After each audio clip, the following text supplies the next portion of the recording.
So friends अपना छूट गया था। इस वीडियो में मैं कंटिन्यू करना चाहूँगा। ठीक है। तो जैसे कि अपने को पता है कि कॉस थीटा को मैं 1/sec थीटा के फॉर्म में भी लिख सकता हूँ और इक्वल टू 1/sec थीटा की वैल्यू डाल दी तो 12 यहाँ पर ऊपर आ जाएगा। तो फिर ये बन जाएगा मेरा 12/13। तो ये 12/13 किसकी वैल्यू आई है? ये 12/13 आई है मेरी वैल्यू कॉस थीटा की। ठीक है। तो कॉस थीटा, तो अभी देखो cos theta is equals to 12/13। यहाँ से अपने को ये चीज़ पता चल गई। तो अब मैं क्या करूँगा, मैं यहाँ पर एक बनाऊँगा ट्राइंगल। ठीक है। जैसे कि ये है मेरा ट्राइंगल, इसको नाम दे दिया ए बी और सी। अब देखो जो फ्रेंड्स थीटा जो है, अगर मैं इसको थीटा अज्यूम कर रहा हूँ, आप आपके पास फ्रीडम है, आप दोनों में से कोई भी एक थीटा अज्यूम कर लो या एंगल अज्यूम कर लो। थीटा का मतलब कुछ नहीं होता है, एंगल होता है सिर्फ। ठीक है। या आप इसको भी कर सकते हो तो भी आपका एंगल चेंज नहीं, आंसर चेंज नहीं होगा। आप इसको भी कर सकते हो तो भी आपका आंसर चेंज नहीं होगा। अब कॉस थीटा का मतलब क्या होता है, मैंने बताया था आपको। कॉस थीटा क्या दे रखा है? दे रखा है अपने को 12/13। इसका मतलब क्या होता है? Adjacent side, adjacent side upon hypotenuse. ठीक है। अब थीटा मेरा ये है, इसका एडजेसेंट साइड ये, तो इसकी कितना है 12, हाइपोटेनियस कितना है 13।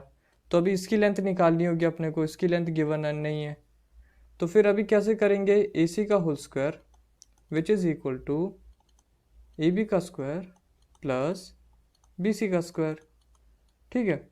तो ए सी का स्क्वायर कितना हो जाएगा? 13 का स्क्वायर करना पड़ेगा। ए बी का कितना मतलब 12 का करना पड़ेगा, प्लस बी सी का स्क्वायर करना पड़ेगा। तो 169 हो जाएगा। ये हो जाएगा 144 प्लस बी सी का स्क्वायर। इसको यहाँ पर लेके जाओ तो 169 minus 144 is equals to B C का स्क्वायर आएगा। तो जब मैं इसको माइनस करूँगा तो कितना आ जाएगा? 9 में से 4 जाएगा 5, 6 में से 4 जाएगा 2, 25 is equals to B C का स्क्वायर। तो B C is equals to 5 आ जाएगा यहाँ से। ठीक है। इसका अंडर रूट ले लेना, तो बी सी की वैल्यू आ गई मेरी 5। अब देखो आपके पास तीनों ट्राइंगल के साइड की वैल्यूज आ चुकी है। उन्होंने क्या बोला क्वेश्चन में? फाइंड अदर ट्रिग्नोमेट्रिक रेशियोज, मतलब बाकी जितने भी ट्रिग्नोमेट्रिक रेशियोज है। बाकी मतलब कौन से? जैसे कि अभी अब मेरे को निकालना है साइन थीटा निकालना है, फिर कॉस थीटा निकालना है जो कि अपने को दे रखा है तो उसकी निकालने की ज़रूरत नहीं है। फिर साइन थीटा हो गया, फिर टैन थीटा आ जाएगा। ठीक है। फिर इसी के साथ मेरे को निकालना पड़ेगा कोसेक थीटा आ जाएगा। साइन थीटा निकाल दूंगा तो कोसेक थीटा भी निकल जाएगा, टैन थीटा निकाल दूंगा तो कॉट थीटा भी निकल जाएगा। ठीक है। तो सबसे पहला साइन थीटा भी निकालेंगे। साइन थीटा का फॉर्मूला क्या रहता है? Opposite upon hypotenuse. ठीक है। तो थीटा का अपोजिट साइड कौन सी है? 5, हाइपोटेनियस कितना है? 13। ये आ गया। अब इसी के साथ मैंने बताया था क्या कि कोसेक थीटा की वैल्यू क्या होती है? 1/sin थीटा होता है। तो इसको मैं लिख लूँगा 1/5/13। तो ये 13 चला जाएगा ऊपर, तो ये हो जाएगा मेरा 13/5। ये लो आ गई मेरी कोसेक थीटा की वैल्यू। सिमिलरली मैं निकालूंगा क्या? सेकेंड वाला टैन थीटा। टैन थीटा का क्या होता है? Opposite side upon adjacent side, है ना। तो और थीटा की अपोजिट साइड कौन सी है? 5, एडजेसेंट साइड कौन सी है? 12। तो अब ये आ गया तो मैं यहाँ से निकाल सकता हूँ ना कॉट थीटा। क्यों? क्योंकि कॉट थीटा क्या होता है? 1/tan थीटा होता है। तो फिर 1/5/12। तो ये 12 ऊपर चला जाएगा, तो ये क्या हो जाएगा? 12/5। देखो आ गया अपने पास सारा। तो जो जो अपने को रिक्वायरमेंट था, अपने पास साइन थीटा की भी वैल्यू आ गई, अपने पास कोसेक थीटा की आ गई, अपने पास टैन थीटा की आ गई, अपने पास कॉट थीटा की आ गई। ठीक है। तो ऐसे करके अपन वैल्यू सारी निकाल सकते हैं। If angle A and angle B are acute angles such that cos of A is equals to cos of B, then show that। ठीक है। देखो फ्रेंड्स, मैंने सबसे पहला क्या बताया? तो ट्रिग्नोमेट्री का जो एंगल्स है वो अपन मोस्टली लगाते हैं राइट एंगल ट्राइंगल में। तो ये हो जाएगा A, ये हो जाएगा B, ये हो जाएगा C। अब देखो फ्रेंड्स, मैं हमेशा A B C लेता हूँ यहाँ पे। ठीक है। अब मैंने यहाँ पर C ले लिया B की जगह, यहाँ पर मैंने C ले लिया B की जगह। अब कैसे? देखो फ्रेंड्स कैसा रहता है ना, कभी भी ट्रिग्नोमेट्री का जो एंगल लगा रहे हैं वो अपन एक्यूट एंगल वालों के साथ लगाया जाता है। ठीक है। 90 डिग्री के साथ अपन ट्रिग्नोमेट्री का ट्राइंगल में नहीं लगाते। ठीक है। इनकी डायरेक्ट वैल्यूज़ अपने को दी होती है, जैसे कि साइन 90 की वैल्यू अपने को डायरेक्ट दी जाएगी, कॉस 90 की वैल्यू डायरेक्ट अपने को पता होती है, ऑलरेडी एक टेबल होता है जो कि मैं आपको नेक्स्ट टू नेक्स्ट वीडियो में बता दूंगा कैसे याद रखना है। सिमिलरली tan 90 की वैल्यूज़ भी अपने को दी जाती है। तो अपने को क्या करना है कि ना इनको छोड़ देना है, इसको मतलब पकड़ते नहीं, कंसिडरेशन में अपन नहीं करते। अपन को जो फाइंड आउट करना होता है वो एक्यूट एंगल्स के साथ ही अपने को साइन कॉस और टैन लेना पड़ता है। तो उस हिसाब से मैंने यह एडजस्टमेंट किया। क्या उन्होंने मेरे को क्या बोला, कॉस ऑफ ए और कॉस ऑफ बी, तो मतलब अभी एंगल ए के साथ कॉस ट्रिग्नोमेट्रिक लगा दिया, एंगल बी के साथ कॉस अपना ट्रिग्नोमेट्रिक लगा दिया। तो अब मैंने क्या बोला था, अगर आप राइट एंगल ट्राइंगल में ले रहे हो तो हमेशा क्या करना है, एक्यूट एंगल के साथ ट्रिग्नोमेट्री कंसीडर करना है। इसीलिए मैंने ए बी और सी यहाँ पे लगवा दिया। ठीक है। अब दूसरा उन्होंने क्या बोला है, cos of A is equals to cos of B. ठीक है, तो कॉस ऑफ ए का मतलब क्या होता है, एडजेसेंट साइड अपॉन हाइपोटेनियस। ठीक है, तो एंगल ए के, ये एंगल ए के एडजेसेंट साइड कौन सी है, ए सी, तो ये आ जाएगा मेरा ए सी। हाइपोटेनियस क्या है मेरा, हाइपोटेनियस है A B. Similarly cos of B. ठीक है, देखो फ्रेंड्स, मैंने समझ में आया कि मैंने क्यों यहाँ पर ए बी सी नेमिंग ऐसे किया है। अगर मैं सी ले लेता तो यहाँ से मेरे को इसका एडजेसेंट साइड कौन सा लेता, क्योंकि मेरे पास फिर दो एडजेसेंट साइड हो जाते और ये हाइपोटेनियस हो जाता। ठीक है, तो फिर कंफ्यूजन हटाने के लिए क्या करने का, अपने को एक्यूट एंगल वाला कंसिडर करने का है, 90 डिग्री वाला नहीं लेने का। तो कॉस ऑफ बी का कितना हो जाएगा, कॉस ऑफ बी का फिर हो जाएगा मेरा सी बी, एडजेसेंट साइड है मेरी सी बी अपॉन हाइपोटेनियस है ए बी। और अब मेरे को क्या बोला, अब मेरे को बोला है कि कॉस ऑफ ए है किसके बराबर, कॉस ऑफ बी के बराबर। तो यहाँ से मैं लिख सकता हूँ ना, A C upon A B is equals to C B upon A B. अब ये ए बी से ए बी कैंसिल हो जाएगा, अब बच रहा है क्या, सिर्फ A C is equals to A B. मतलब ये साइड किसके बराबर है, इसके साइड। अभी देखो, अगर आपने पढ़ा होगा कि आइसोसेलिस ट्राइंगल की एक प्रॉपर्टी होती है, ठीक है, A B C, isosceles triangle की क्या होती है, एक प्रॉपर्टी होती है कि अगर आइसोसेलिस ट्राइंगल में अपने को पता है दो साइड बराबर होते हैं, तो इनके अपोजिट एंगल जो है वो भी अपने बराबर होते हैं। मतलब इस साइड के अपोजिट एंगल ये, इस साइड का अपोजिट एंगल ये, जब दोनों साइड की लेंथ जब इक्वल है तो दोनों एंगल जो है वो भी इक्वल होते हैं। ये है अपनी आइसोसेलिस ट्राइंगल की प्रॉपर्टी। तो देखो अभी यहाँ से ए सी और सी बी मेरे को सेम मिल रहा है, मतलब ए सी और सी बी। अब सी बी के अपोजिट एंगल ए है और ए सी के अपोजिट एंगल बी है, तो यहाँ से मेरे को मिल जाएगा angle A is also is equals to angle B by using property of an isosceles triangle. ठीक है,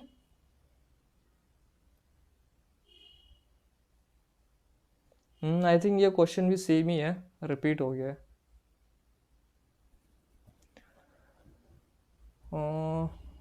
ठीक है, ये अपन क्या करेंगे, अगले वीडियो में मैं इसका डाल देता हूँ।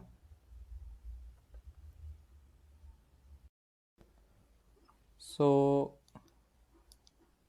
ये क्वेश्चन है, if cot theta is equals to 7/8 है। ठीक है, देखो मैं क्वेश्चन फिर से लिख देता हूँ यहाँ पे, उसमें थोड़ी गलती है।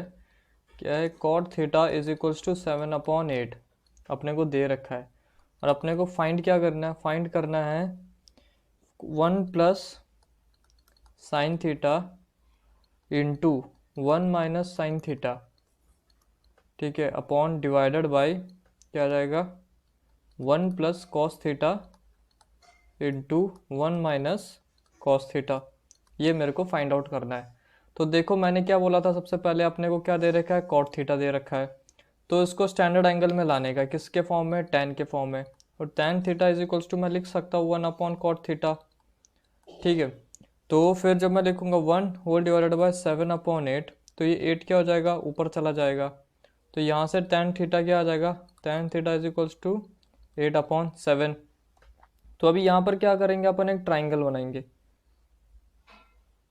इसको नाम दे दो ए बी सी। ठीक है, अब थीटा बोला, थीटा इसमें से कोई भी हो सकता है, सिर्फ 90 वाले को छोड़ के थीटा होना चाहिए। तो मैं इसको पकड़ लेता हूँ थीटा। अभी tan का मतलब क्या होता है, अपोजिट अपॉन एडजेसेंट, है ना। तो थीटा की अपोजिट वाली साइड हो जाएगी 8 और एडजेसेंट हो जाएगा 7। तो अभी पाइथागोरस थ्योरम अगर मैं लगाऊंगा तो क्या हो जाएगा, AC का स्क्वायर इज इक्वल्स टू 7 का स्क्वायर प्लस 8 का स्क्वायर। तो ये कितना हो जाएगा, 7 का स्क्वायर हो जाएगा 49 प्लस 8 का स्क्वायर हो जाएगा 64। तो कितना हो जाएगा, 9 10 13, 6 4 10 और 11।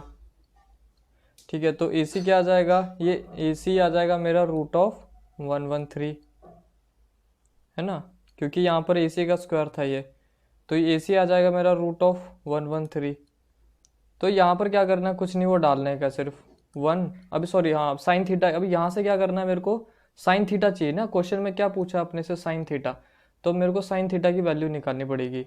तो फिर यहाँ से अगर मैं निकालूँ, ठीक है, तो साइन थीटा कितना आ जाएगा, साइन थीटा का क्या होता है, अपोजिट अपॉन एडजेसेंट होता है, सॉरी अपोजिट अपॉन हाइपोटेनियस। तो थीटा के अपोजिट 8 अपॉन रूट ऑफ 113। ठीक है, तो फिर ये आ जाएगा मेरा, हाँ अभी देखो मेरे को साइन थीटा की वैल्यू आ गई, तो मैं यहाँ डालूंगा 1 plus 8 upon root of 113 into 1 minus 8 of root by अपना 8 बाई रूट 113। सेम डिवाइड करना है क्या, नीचे डिवाइड करना है। अच्छा फ्रेंड्स देखो, इसमें एक शॉर्टकट बताता हूँ मैं तुमको, ये थोड़ा लॉन्ग कट हो जा रहा है।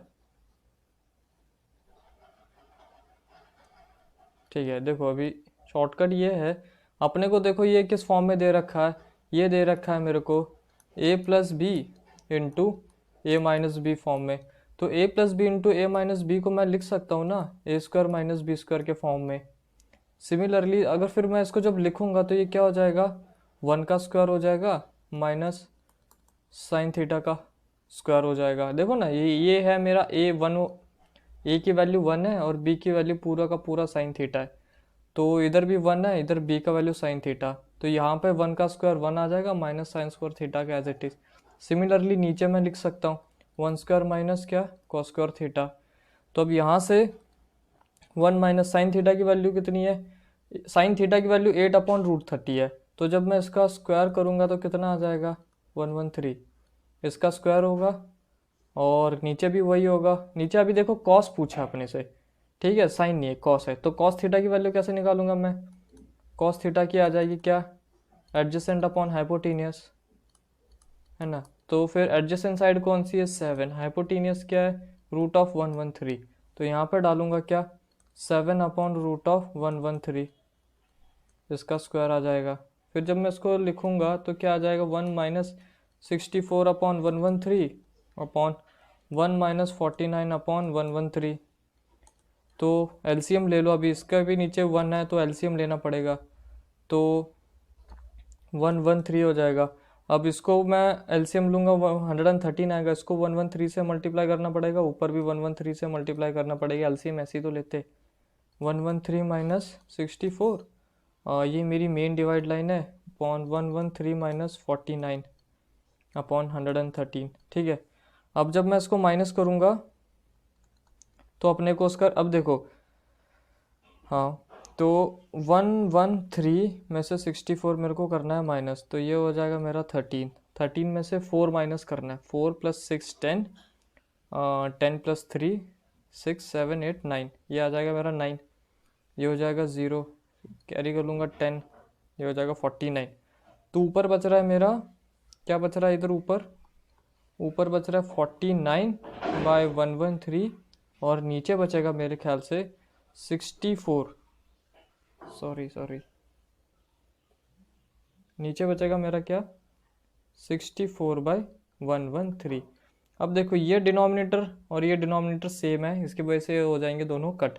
तो फाइनल आंसर क्या बचेगा, 49 बाय 64। तो ये हो गया अपना सॉल्व, एक पार्ट ही सॉल्व है और सेकंड पार्ट उसका मैं, इजी है सेकंड पार्ट भी, कुछ नहीं करना है इसमें। क्या करना है, कॉट थीटा की वैल्यू आपको पता है, और ठीक है देखो कॉट ऑफ 2 थीटा बोल रखा है अपने को। ठीक है, तो अभी कॉट ऑफ 2 थीटा को इसका एक फॉर्मूला होता है, इसको